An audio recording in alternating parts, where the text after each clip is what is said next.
If they rule the wrong way on this, it is dark days ahead.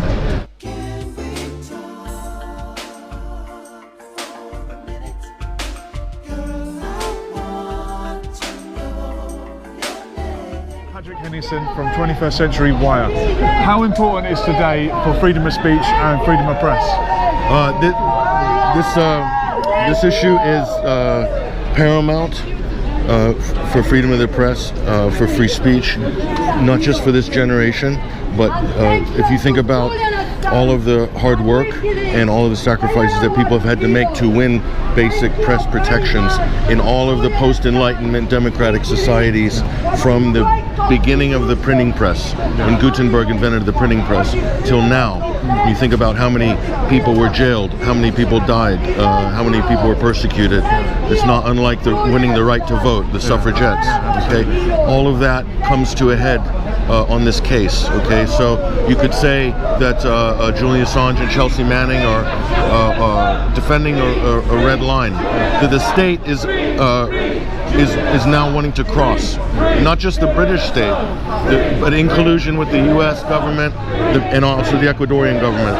Okay, so they're forcing their way over that red line, and once you cross that line, it's once people lose those rights. If history is very clear that it's very difficult to win back. Once the state takes certain liberties away, it's very difficult to get those back. Save a Jacobin revolution. As you say, when we fought for them over hundreds of years, and people like myself have had them all my life, we don't notice them. Yeah. And then when they're taken away, it's very hard to get them back, as you say. And not only that, but if you lose freedom of the press, so I'm talking from a U.S. perspective, if you lose the First Amendment, then you lose every single right after that, because if you don't have the right to speak in public, to air grievances, to hold the government accountable, then you could potentially lose every single other right.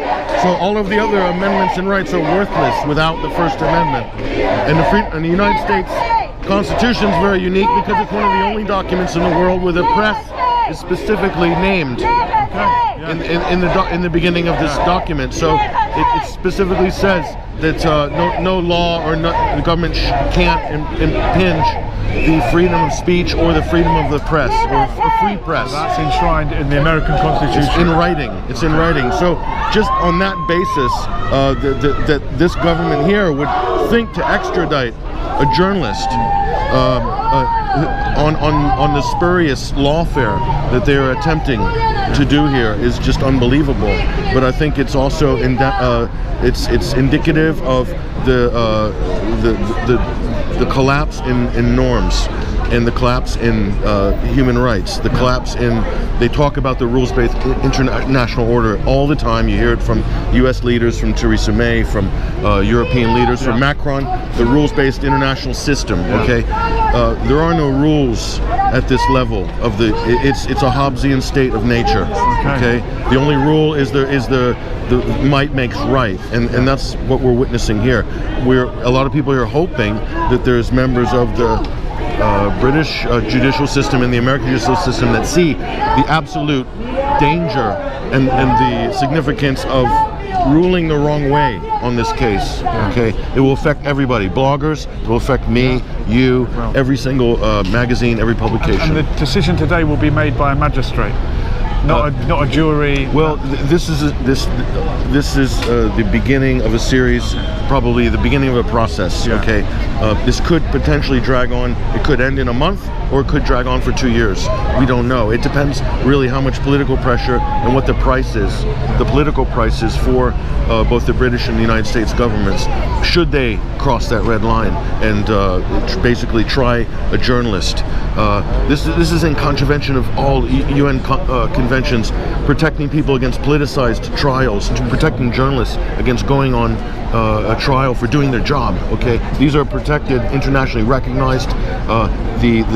Even the revoking of his asylum by the Ecuadorian government, and the fact that the British recognize that flouting of the Vienna Convention is a whole litany, a daisy chain of injustices that are leading up to this moment now.